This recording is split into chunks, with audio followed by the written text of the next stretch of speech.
जैसा कि अभी मैंने स्टडी किया था अबाउट हाइपरबोला, तो हाइपरबोला को मैंने ये क्या कहा था कि एक्स एक्सिस के अलॉन्ग इस टाइप की दो कर्व्स होंगे, इसको हम हाइपरबोला बोलते हैं।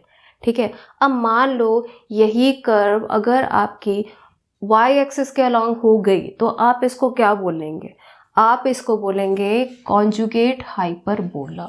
मतलब हाइपरबोला का अलग मतलब कॉन्जुगेट 90 डिग्री वर्जन। ठीक है, तो इसका अब इक्वेशन क्या होगा? ठीक है, हाइपरबोला की इक्वेशन होती है x square by a square minus y square by b square is equal to 1। तो कॉन्जुगेट की क्या होगी? कॉन्जुगेट की होगी x square by a square minus y square by b square equal to -1। ठीक है, ये जो इक्वेशन है इसमें और इसमें यहाँ पे 1 है और इधर क्या हो जाएगा -1। तो this is the conjugate hyperbola, मतलब ये कॉन्जुगेट हाइपरबोला की इक्वेशन है। तो सेंटर पॉइंट की बात करें तो यहाँ पे भी सेंटर की वैल्यू है 0,0। ठीक है, अब है वर्टिसेस की बात। तो वर्टिसेस यहाँ पे एक होगा, ये क्या है V, और यहाँ पे एक होगा V डैश। तो यहाँ पे वर्टिसेस होती थी हमारी A,0 और यहाँ पे ये उल्टा है तो ये B के अलॉन्ग है, मतलब कि जो पॉइंट्स है वो B के हैं। तो यहाँ पे हम क्या लिखेंगे 0,B। ठीक है, और ये B डैश क्या आ जाएगा? Negative value 0, minus of B dash.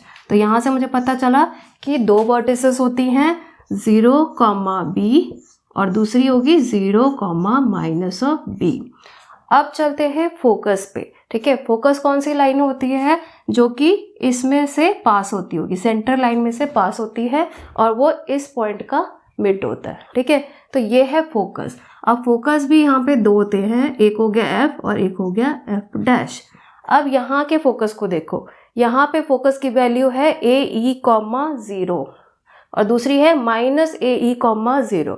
तो यहाँ पे उल्टी होंगी, क्या होगा? यहाँ पे हो जाएंगी 0,BE और ये क्या हो जाएगी 0, माइनस ऑफ BE। तो यहाँ पे दो फोकस हो गए 0,BE और 0, माइनस ऑफ BE। अब बात करते हैं इसेंट्रिसिटी।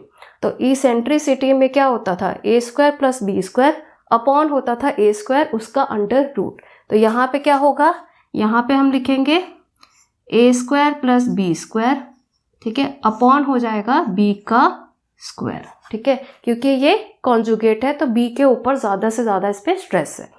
अब है ट्रांसवर्स एक्सिस लेंथ। तो यहाँ पे जो फोकस में से पास होती थी लेंथ उसको हम ट्रांसवर्स एक्सिस बोलते थे। तो यहाँ पे फोकस इस तरफ को है तो ये क्या है? B के अलॉन्ग पास हो रहा है। तो ट्रांसफर एक्सिस का लेंथ कितना हो जाएगा? इधर से लेके इधर तक ये क्या हो जाएगा? 2B। अब चल रहा है कॉन्जुगेट की बात। कॉन्जुगेट ट्रांसफर एक्सिस का उल्टा होता है। तो अगर ट्रांसफर एक्सिस 2B है तो कॉन्जुगेट एक्सिस क्या बन जाएगी? 2A। तो यहाँ पे ये बन गया 2A। अब है लेटस रेक्टम। यहाँ पे लेटस रेक्टम क्या था? जो फोकस में पास होता था, है ना, और इनके बीच का डिस्टेंस था। अब यहाँ पे हाइपरबोला को ये यहाँ से इंटरसेक्ट कर रहा, तो ये LFL डैश है। ठीक है, और इसकी लेंथ क्या हो जाएगी? इसकी लेंथ पे थोड़ी डिपेंडेंट है, जैसे क्या है 2B स्क्वायर बाई A। अब ये उल्टे हो चुके हैं तो क्या हो जाएगा यहाँ पे? 2A square by B। तो इस तरीके से हमने समझ लिया कि ये क्या है? एक हाइपरबोला और ये क्या है? Conjugate hyperbola. तो this is the 2 types of hyperbola in this chapter.